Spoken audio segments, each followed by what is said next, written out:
ഊട്ടിക്കൊന്നും ഞാനില്ല. കുറെ പോയി ചടച്ചതാട്ടോ. എന്നൊന്നും പറഞ്ഞു ഒയ്യാൻ നിൽക്കണം കേട്ടോ മക്കളെ. ഊട്ടിക്ക് പോകുന്ന സമയത്ത് പോണം, പോവേണ്ട പോലെ പോണം, പോവേണ്ടവരെയും കൂട്ടി പോണം. എന്നാലാട്ടോ ഊട്ടിൻ്റെ ഒരു വൈബ് കിട്ടുള്ളൂ. അതും നമ്മൾ നേരെ ഗൂഡല്ലൂർ പിടിച്ച് ഗൂഡല്ലൂരിൽ നിന്ന് മസനഗുടി വഴി ഒരു പോക്കുണ്ട് മക്കളെ.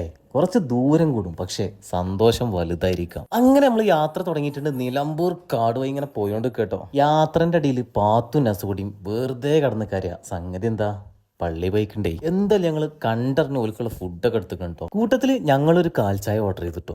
എന്താണെന്നറിയില്ല, ഒരു മനസമാധാനം, വല്ലാത്തൊരു ടേസ്റ്റും. ഇത് കണ്ടിട്ട് നസ കഞ്ഞിയൊക്കെ പൗതേകിലിട്ട് എനിക്കും വേണം ചായ. അതന്നെ ചായ നോക്ക് പെരുത്ത് ഇഷ്ടമായി. എത്രയും കുടിക്കിട്ടോ. വലിയ ആൾക്കാരൊക്കെ കുടിക്കണ മാതിരി ടേസ്റ്റൊക്കെ അറിഞ്ഞ് ആസ്വദിച്ചിട്ട് കുടിക്കണേ കാണാൻ തന്നെ ഒരു രസമായിരുന്നു.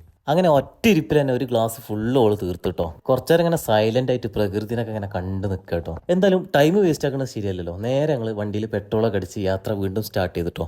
അങ്ങനെ തണുപ്പൊക്കെ ഇങ്ങനെ അടിച്ച് കയറി വരുന്നുണ്ട് കേട്ടോ. എന്തെങ്കിലുമൊക്കെ വീഡിയോ എടുക്കേണ്ടി വെച്ചിട്ട് വണ്ടി കിടന്ന് പല കോപ്രായങ്ങളും കാട്ടി നോക്കിട്ടോ. ഒന്നും ശരിയായിട്ടില്ല. അങ്ങനെ മക്കളെ ബോർഡർ കടന്നിട്ടോ. ഇനി പേടിക്കണം. ഫോറസ്റ്റ് ആണേ, ഫോറസ്റ്റ് മുഴുവൻ കാടും.